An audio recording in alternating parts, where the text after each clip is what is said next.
ஒரு வங்கி நிறுவனத்தில் தரை துடைக்கும் வேலைக்கு ஒருவர் விண்ணப்பிச்சிருந்தார். தரையை தொடச்சி காட்ட சொன்னாங்க. நன்றாக துடைத்தார். அடுத்து சின்னதாய் ஒரு இன்டர்வியூ.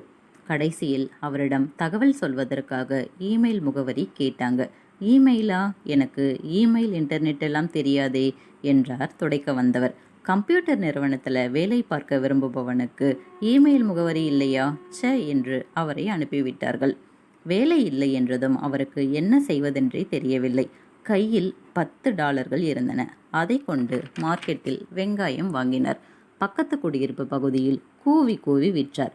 $10 லாபம் கிடைத்தது. மீண்டும் வெங்காயம், மீண்டும் விற்பனை. இப்படியே கொஞ்சம் கொஞ்சமாய் விற்று சில வருடங்கள் பெரிய வெங்காய வியாபாரி ஆகிவிட்டார். இந்த சூழ்நிலையில ஒரு வங்கி கணக்கு திறப்பு சம்பந்தமா ஒரு வங்கி ஊழியர் அவரிடம் பேச வந்திருந்தார். அவருடைய இமெயில் முகவரியே கேட்டார். அதற்கு வியாபாரி இமெயில் முகவரி இல்லை என்று பதிலளிக்க, இமெயில் இல்லாமலேயே இந்த காலத்தில் இவ்வளவு முன்னேறி விட்டீர்களா? உங்களுக்கு மட்டும் இமெயில் இன்டர்நெட் எல்லாம் தெரிஞ்சிருந்தா என்று ஆச்சரியமாக கேட்டார் வங்கி ஊழியர். அதெல்லாம் தெரிந்திருந்தால் ஒரு கம்ப்யூட்டர் நிறுவனத்தில் தரை துடைத்து கொண்டிருப்பேன் என்றார் வியாபாரி.